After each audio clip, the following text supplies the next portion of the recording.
Good morning. Welcome to all who are here, members who haven't been here for a while, visitors. It's good to see all of you, and also those who are worshiping online with us. I'm Herbie Lout, one of the elders here, and on behalf of Jim Mitchell, our pastor, and our session, we do welcome you to the worship of our God today. We would like to make a few announcements to begin. Today is Reformation Day. It's the anniversary of when Martin Luther nailed the 95 Theses to the church door at Wittenberg, which began the Protestant Reformation. And we will have a celebration this evening here. And Joel, would you like to say something about that?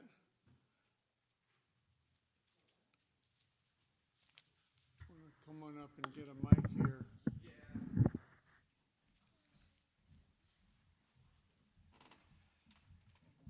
Well, we have the youth group this year has taken over doing the activities with the help of Church Family Life, doing a meal here at 5 o'clock, but there will be the games that we have, and there will be activities. We will have a talk. It is a great time. We would encourage you all to come. It starts at 5 p.m. for the meal, and the activities will occur afterwards. So bring your friends, bring your family, bring your grandkids, your great-grandkids. It is a great time to have. And covered dish. It is going to be, my wife was sitting there doing this, and I didn't quite understand what she was saying, but it's a covered dish, so it's going to be German-themed food, but if you bring fried chicken, I don't think anybody will argue with you either. So we'll look forward to seeing you all here tonight. Thank you, Joel. And Brenda, thank you for that music and the stirring rendition of what our opening hymn is going to be today. Also want to remind you that we will have our congregational meeting to discuss budget and to elect officers on January the 9th. So please put that on your calendars. And then January 23rd, we will have a meeting of the congregation to roll out our strategic plan for the church to implement our vision that the elders and deacons have been working on together. There is a scripture passage here in preparation for worship from 1 John 2:18 to 25. You can use that or whatever, but take a minute to prepare your hearts now for worship.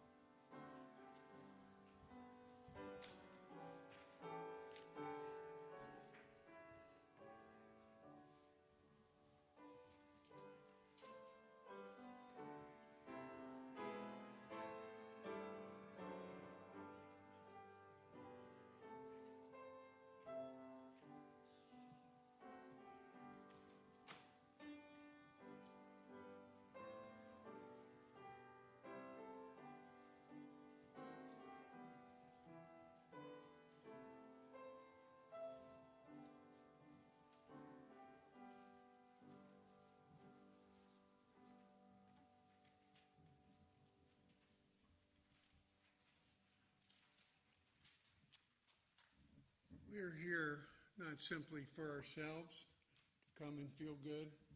We're here to worship God. And so we call you to worship this morning with a passage from Psalm 63, verses 1 through 4. O God, you are my God. Earnestly I seek you. My soul thirsts for you. My flesh faints for you, as in a dry and weary land where there is no water. So I have looked upon you in the sanctuary, beholding your power and glory, because your steadfast love is better than life. My lips will praise you. So I will bless you as long as I live. In your name I will lift up my hands. Our opening hymn today is a hymn of the Reformation, which was written by Martin Luther. And we would ask you to stand and sing lustily as Martin Luther would have done himself. A Mighty Fortress is Our God, hymn number 92.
Let us pray. O Lord our God, who is almighty, whose power has established the universe and all that is, and which maintains all life. Lord, you have created us. You designed us in the innermost being. Lord, you know our thoughts from afar. We pray that you would be with us now by your Spirit, that you would indwell our hearts, that we would receive your word gladly, that you would receive our praise, O God, that you deserve. Lord, we look forward to the time when we will be able to eventually praise you face to face. And yet now we praise you in faith. And we pray for our pastor today as he preaches, Lord. Fill him with your Spirit, that your word might go forth and accomplish your purposes. And we pray this in the name of our Lord and Savior Jesus Christ, who taught his disciples to pray, saying, Our Father, who art in heaven, hallowed be thy name. Thy kingdom come, thy will be done, on earth as it is in heaven. Give us this day our daily bread, and forgive us our debts, as we forgive our debtors. And lead us not into temptation, but deliver us from evil. For thine is the kingdom, and the power, and the glory forever. Amen. Please be seated.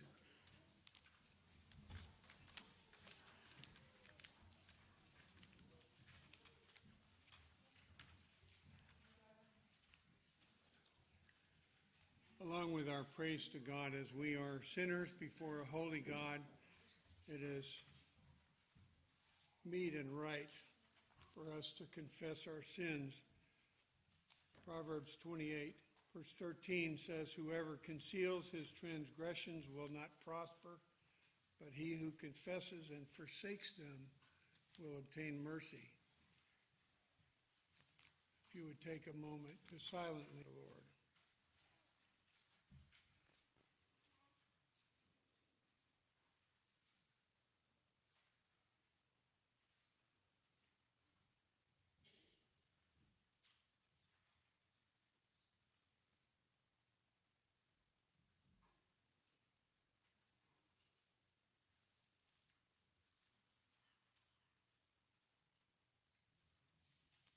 Amen.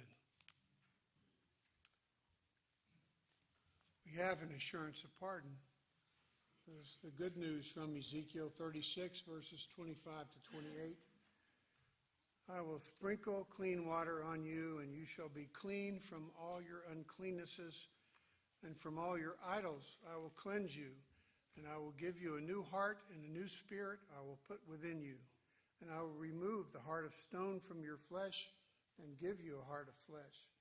And I will put my spirit within you, and cause you to walk in my statutes, and be careful to obey my rules. You shall dwell in the land that I gave to your fathers, and you shall be my people, and I will be your God. Let's stand and make our confession of faith together from the Westminster Larger Catechism, question 20, as printed in your bulletin. I'll read the question, and we will all read the answer in unison. What was the providence of God toward man in the estate in which he was created?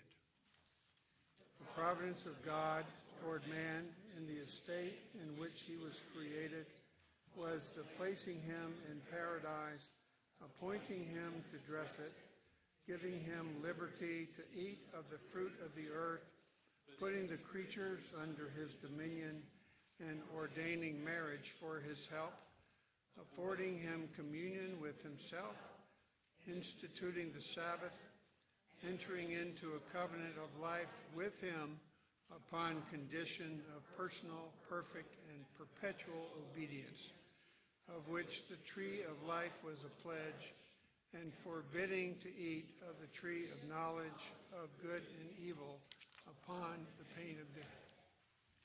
Please be seated, and Joel Reed has our children's sermon.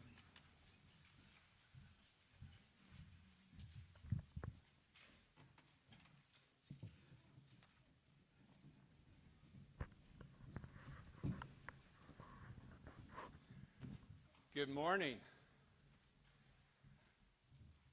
I don't know about you, but I have a favorite special that I watch every year. How the Grinch Stole Christmas.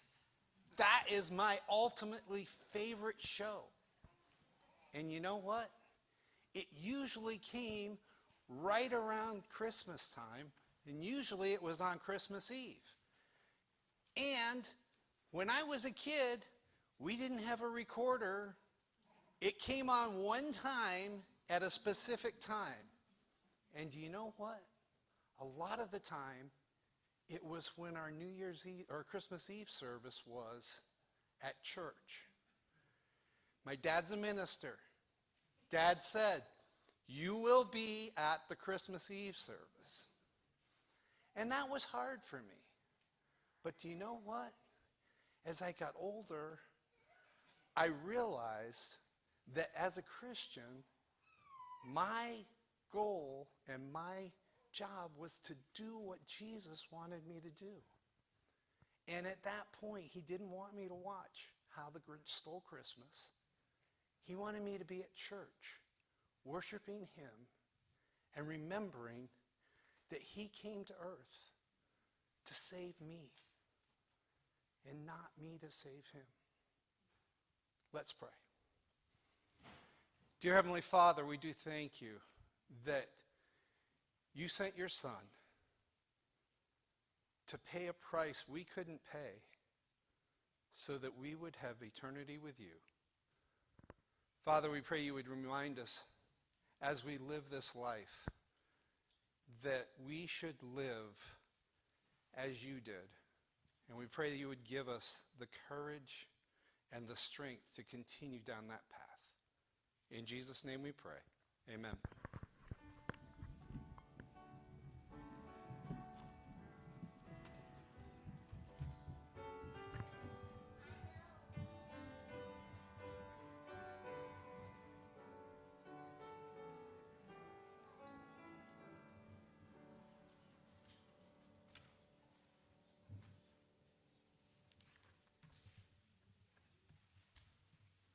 Thank you, Joel. Wonderful to see all these children up here. Our scripture reading today is taken from the Sermon on the Mount, and it's from Matthew chapter 6, and we'll be reading verses 19 to 34. If you would like to follow along in your copy of God's Word, Matthew 6, verses 19 to 34. Do not lay up for yourselves treasures on earth where moth and rust destroy and where thieves break in and steal. But lay up for yourselves treasures in heaven where neither moth nor rust destroys and where thieves do not break in and steal. For where your treasure is, there your heart will be also. The eye is the lamp of the body. So if your eye is healthy, your whole body will be full of light. But if your eye is bad, your whole body will be full of darkness. If then the light in you is darkness, how great is the darkness? No one can serve two masters, for either he will hate the one and love the other, or he will be devoted to the one and despise the other. You cannot serve God and money. Therefore I tell you, do not be anxious about your life, what you will eat or what you will drink, or about your body, what you will put on. Is not life more than food and the body more than clothing? Look at the birds of the air.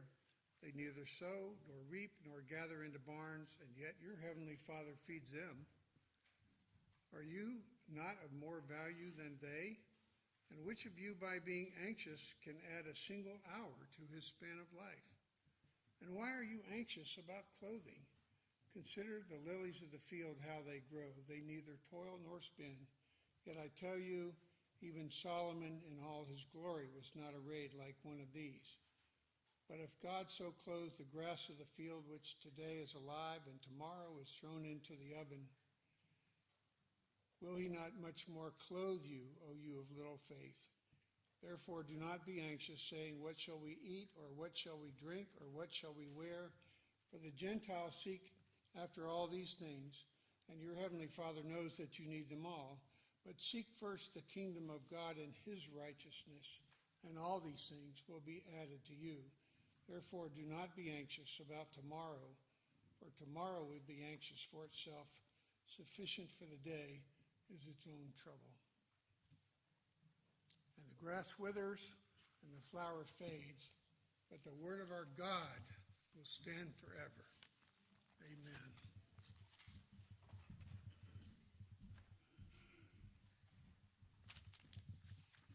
Let us pray together.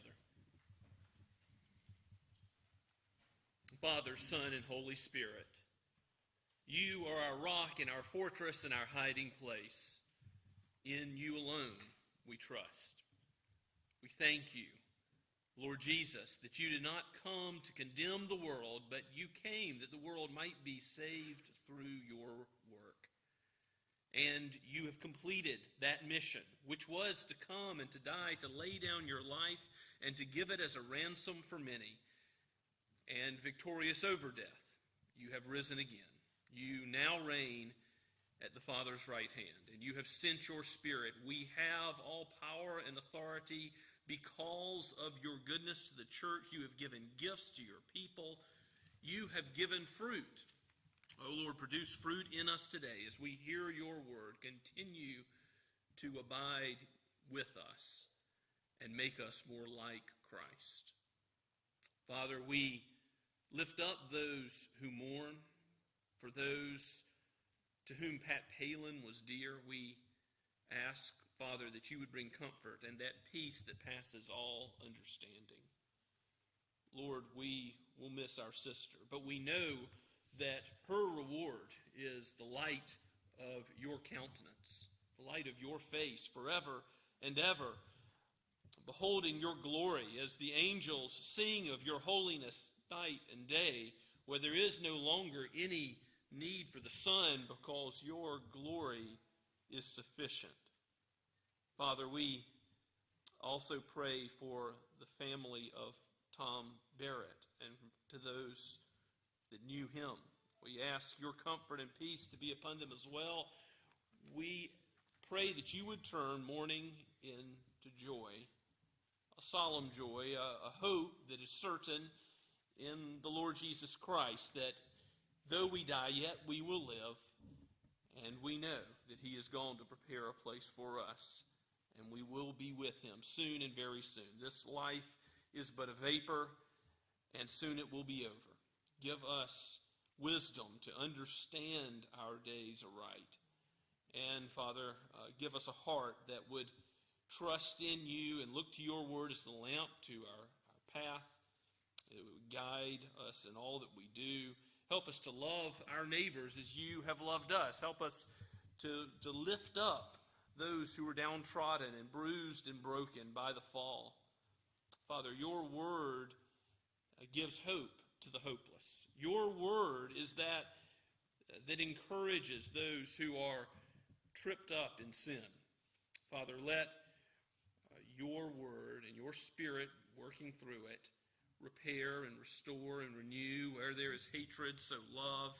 Father, let there be an understanding that in Christ we have forgiveness that is total, that goes to the depths of all that we have said and done and even thought.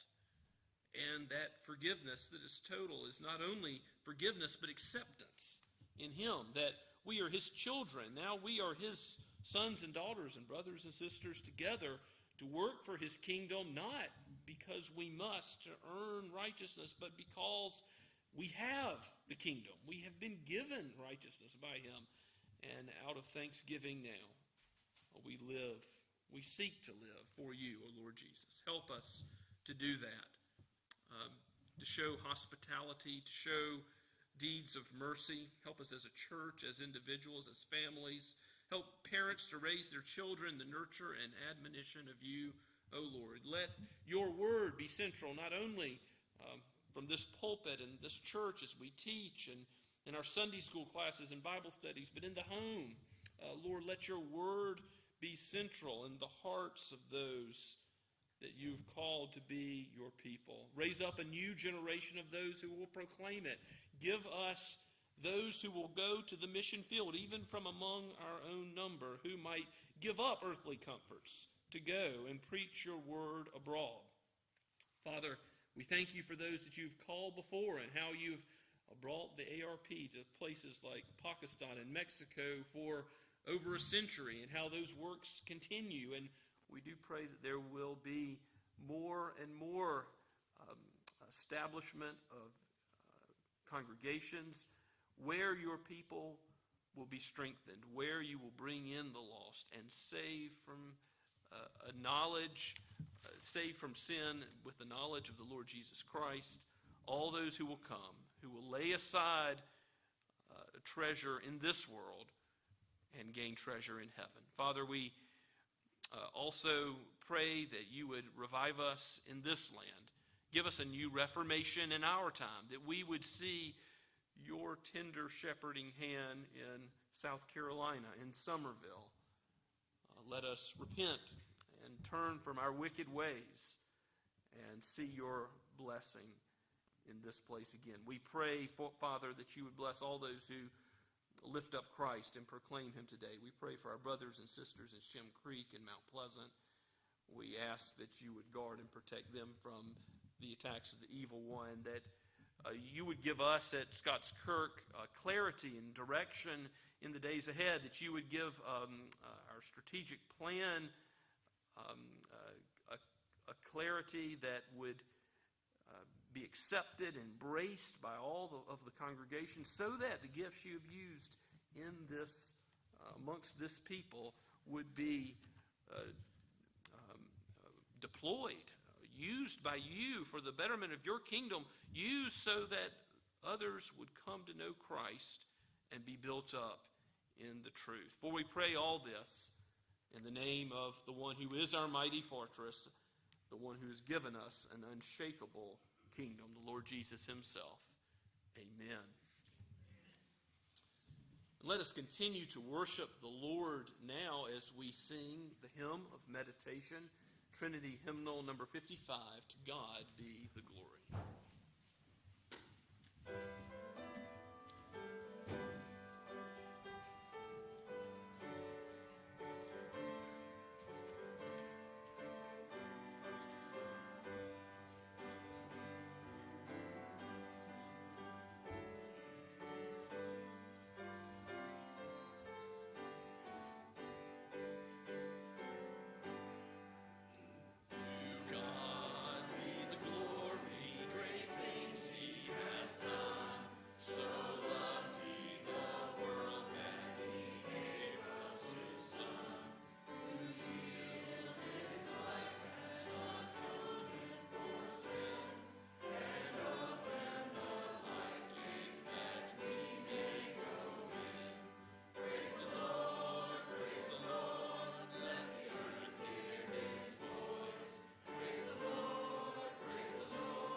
Let us pray.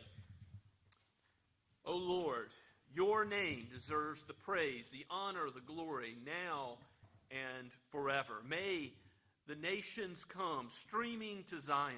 May your people bring the gospel to every corner of the globe, and every nation, tongue, and tribe lift up your praises.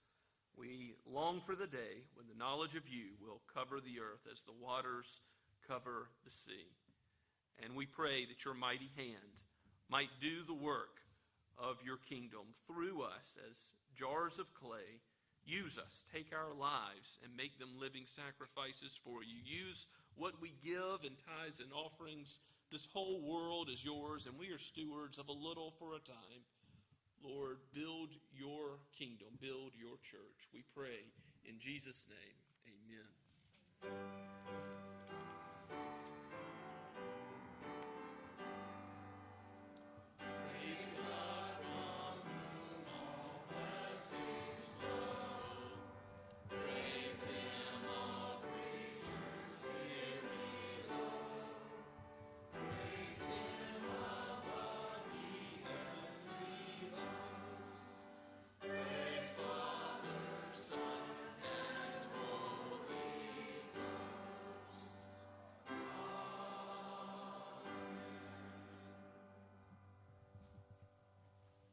Please be seated and take your copy of God's Word and turn with me to Luke chapter 9.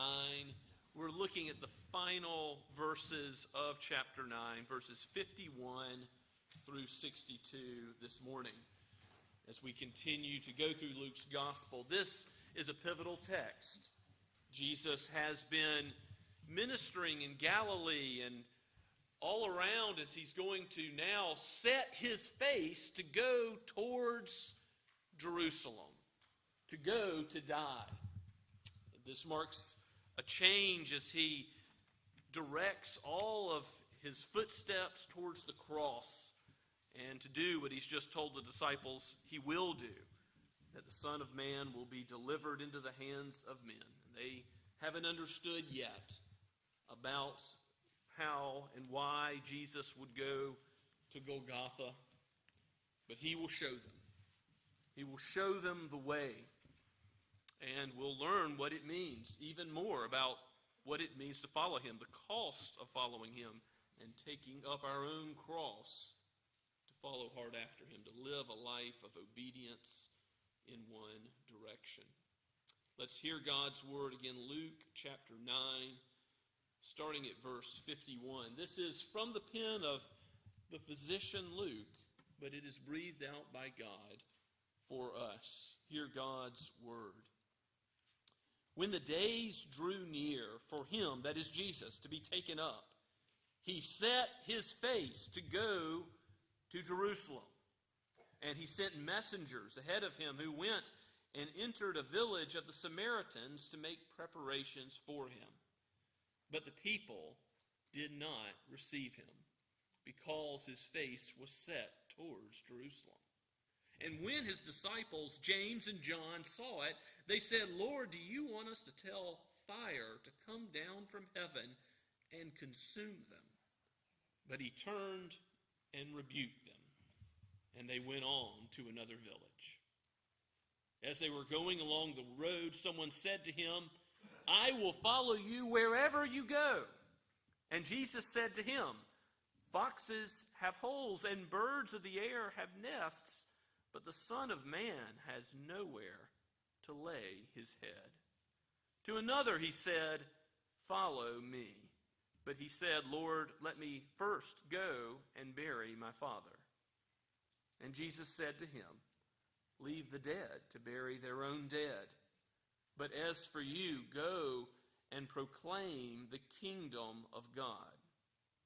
Yet another said, "I will follow you, Lord, but let me first say farewell to those at my home." Jesus said to him, "No one who puts his hand to the plow and looks back is fit for the kingdom of God." Amen. Let us ask the Spirit's help now. O Holy Spirit, help us to understand the words of Christ aright. Open our ears so that we can accept what he says as the truth and rest in him and labor for him, and ultimately receive the reward that is found for those who will leave all and follow him. O Lord, guide us on the narrow path to glory, for Christ's name's sake. In his name we ask it. Amen. Farmers are a unique group of people. They know how to work hard and do what is necessary in a time of harvest to make hay while the sun shines.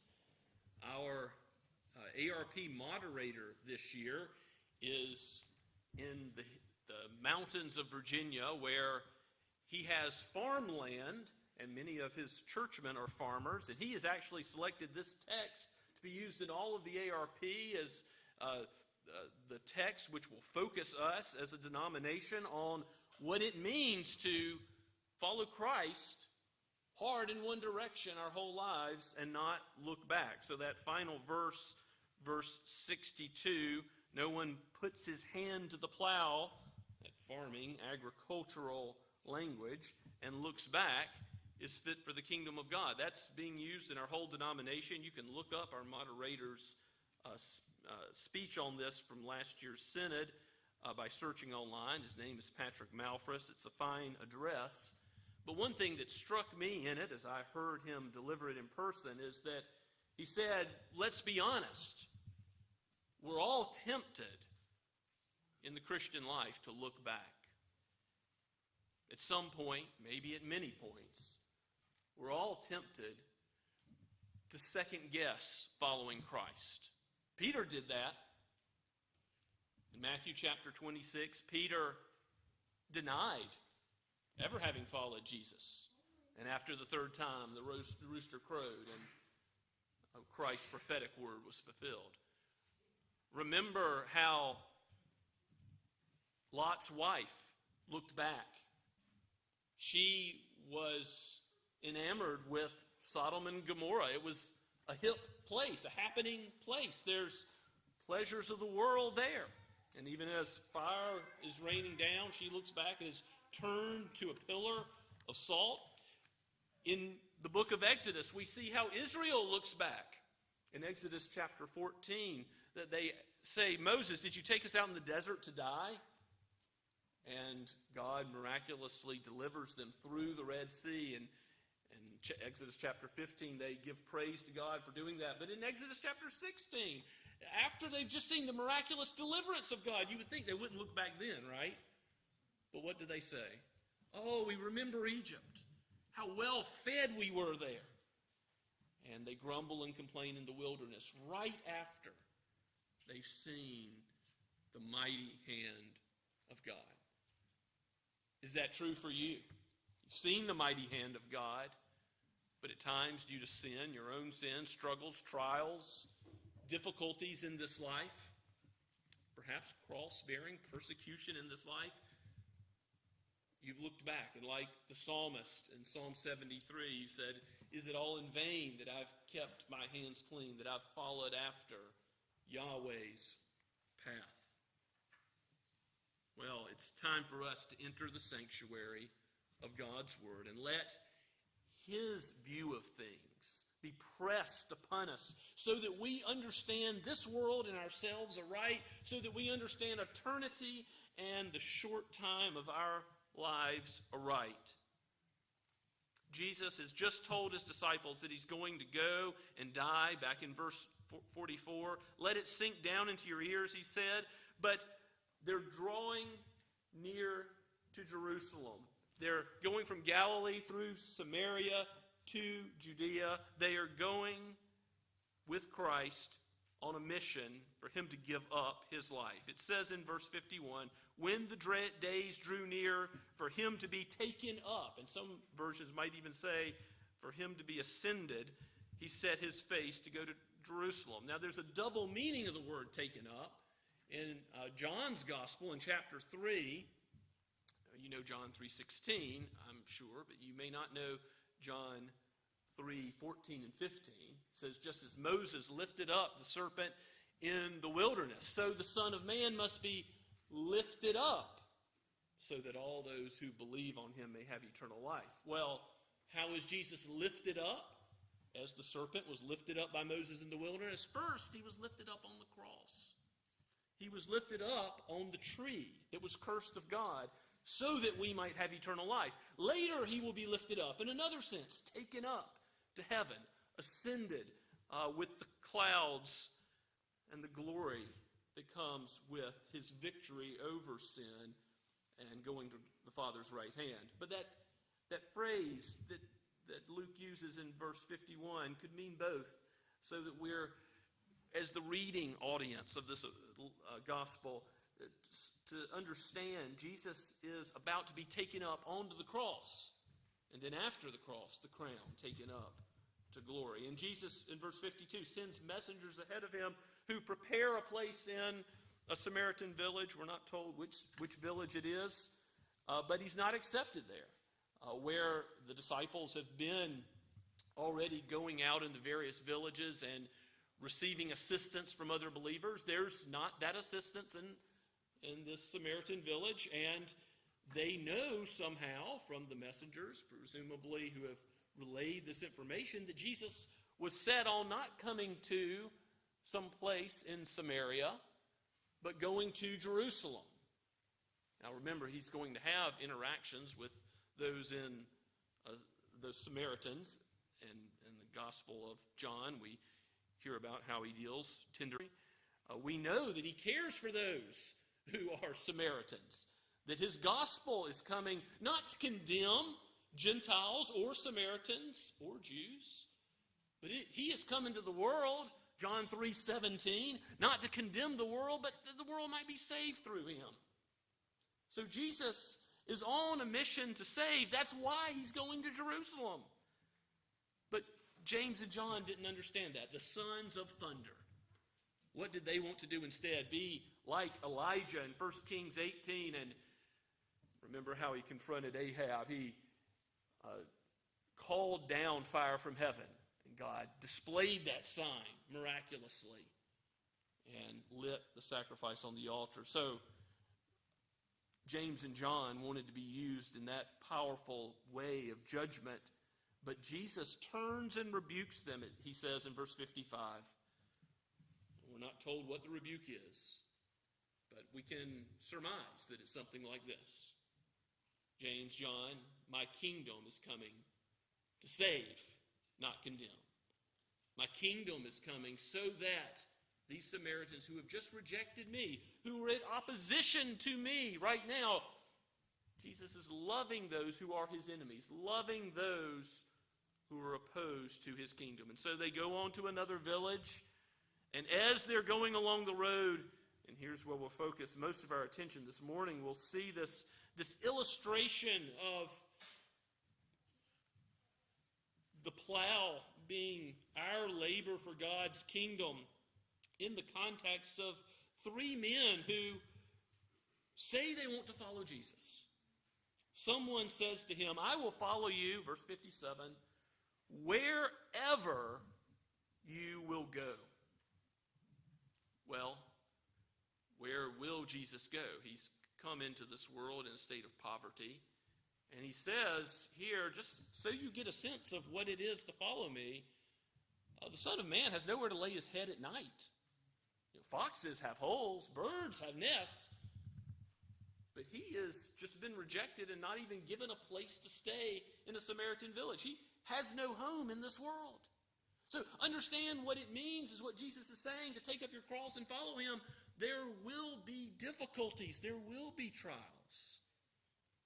And as you consider, is following Jesus worth it? As that struggle may cross your mind, you should remember this, that following Jesus wherever he will go will mean difficulties and trials in this life. And another, Jesus says to him, follow me. Jesus wants obedience. Remember how the first disciples leave everything and they follow Christ. God's Holy Spirit enabled them to do that, did he not?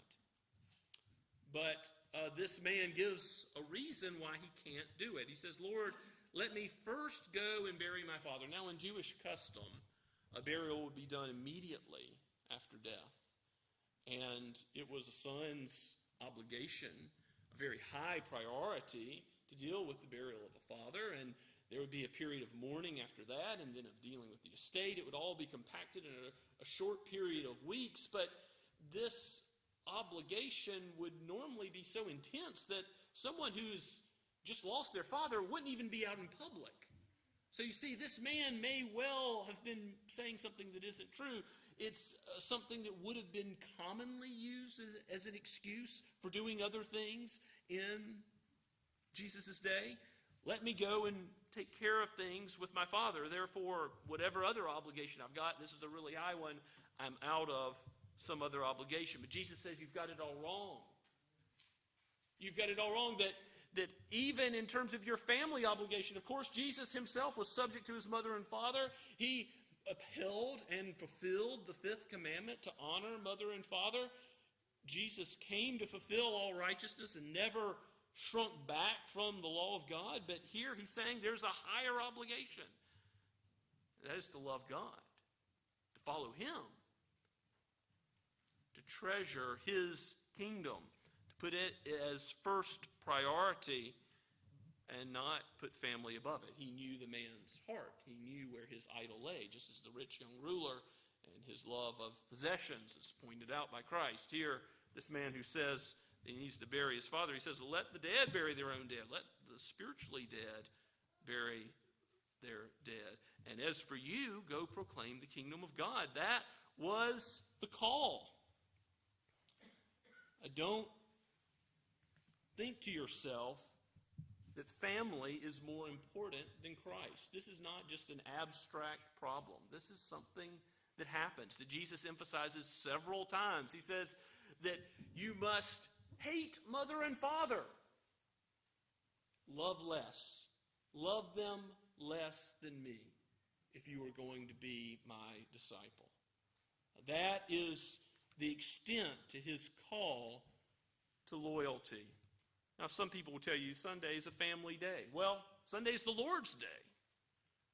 It is wrong to see it first and foremost as a family day. What would you think if your son or daughter had come to you and said, I've got a call to be a missionary overseas? Would you say, well, what about the grandchildren? What about your proximity to... Or would you praise the Lord Jesus for calling them to serve him in such a way? These are things that we ought to be committed first and foremost to following Christ about now before we face these kinds of decisions. And when you say, Lord, I will follow you, don't think that he won't put that to the test. Another says in verse 61, Lord, I will follow you, but first let me say farewell to those at my home. Another family obligation. It seems simple, but perhaps he was just trying to get down the road and get away. And Jesus says, no one who puts his hand to the plow and looks back longingly, back for some other life, is fit for the kingdom of God. The fleeting pleasures of the world, the security that, yes, Egypt may have offered, the good meals, the glamour. Christ's kingdom is to be where our heart is. He has given us an unshakable kingdom. Why? Because he's an unshakable Savior. He has fulfilled the very thing he calls his disciples to do. He set his face like a flint to run the race that was set before him. And he ran it, not even shrinking back as he sweat blood in the Garden of Gethsemane. He says, thy will be done, and goes to the cross. He fulfills his mission. And so likewise, we are to keep our eyes fixed on the author and finisher of our faith, the Lord Jesus Christ. Understanding that this life is a labor. It's like a farmer's work. It is putting the hand to the plow. It's dealing with sin. It's following God's word. There's all these words that are used in scriptures to describe God's word as a way, a path. And to stay on it, we need the Spirit's help. Paul says in his in the second chapter of the book to the Philippian church, work out your own salvation. Work out, labor for God's glory. Work out your salvation with fear and trembling, for it is God who works in you to do his good pleasure. So the fact that it is work doesn't mean that you merit anything for God's kingdom. No, it's all Christ's work credited to you that you have salvation. But you are called by the Holy Spirit to follow God's word and to do work, to put your hand to the plow. And when you are tempted to look back, when you are tempted to second guess, is it worth following Jesus? Remember that this life is short and uncertain. Remember that Jesus called that fool who had stored up many goods in his barn. He had called him away from this world in a moment. And then all that he had stored was worth nothing. Store up treasure in heaven, where moth and rust cannot destroy, where thieves cannot break in and steal. Labor for an eternity with Jesus that never ends. And don't think, I'm going to put off following Jesus. Don't think, I've just got to do something else first. See, that's the point of what Jesus is saying to these three. He's saying, don't wait till your deathbed. Don't wait till you've sown your wild oats. No, God forbid. Turn now while the day of salvation is at hand. You do not know if parting ways with sin will be so easy. You do not know how your heart will respond later. You may grow cold. You may grow hard-hearted. Turn to Jesus now. If you are a young person, a child, a teenager, a college student, and have not yet committed your life to Christ, turn now. If you have been going through the motions and have become a nominal Christian, but haven't truly cast off sin and said, I will follow Christ with all that whole heart, come to him and take his yoke on now. For his yoke is easy and his burden is light compared with the heavy weight of sin, which will cause one to be judged. Either our sin is on our own heads or it is on Christ, the sacrifice who went to Jerusalem to take that punishment for us. What love, what mercy, what kindness, what compassion. He didn't come to condemn. He came that he would save. Let the kindness of God, the rain and the sunshine which falls on your head every day, the air that you breathe, all of the blessings of human relationships, the taste of food on your tongue, let all of the blessings of God remind you to come to him while he may be found. Let's pray together. Father, we ask that you would use your word now to help us remember all of our days the worth of Christ, the pleasures which will never end in him, and that you will keep us in his abiding love. Let your Spirit comfort those who doubt and strengthen them. A burning wick you will not snuff out. A bruised reed you will not break, O Lord Jesus. Bind up the broken. Bless those who mourn. Comfort your disciples who have followed you. And give them the strength to complete that work, that labor that you've called them to in this life. For the reward is great. You have told your disciples that you will give them 100-fold if they have left houses or families to follow you. And Father, we know that our family is with you. Who are your brothers and sisters but those who are in the Lord Jesus?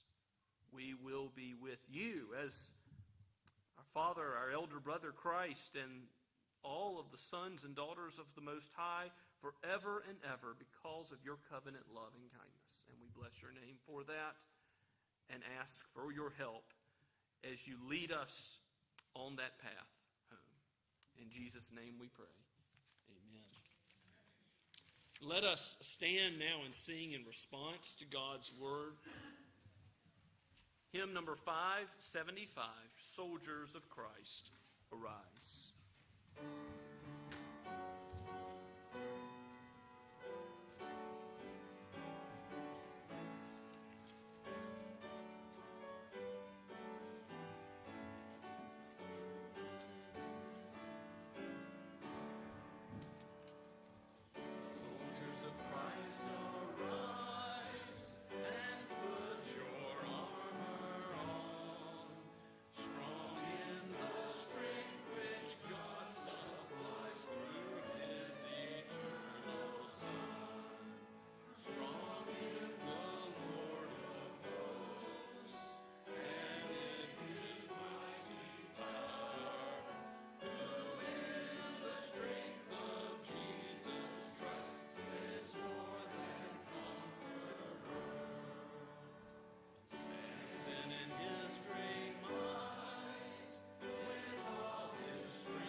Before you go with God's benediction, I just want to remind you that Scots Kirk wants to be a church where elders and your pastor are able to help you run the race with endurance, to fight the good fight of the Christian life. If you need help, if you need encouragement from God's Word in running that race, please come to us. We would love to be your under-shepherd under Christ.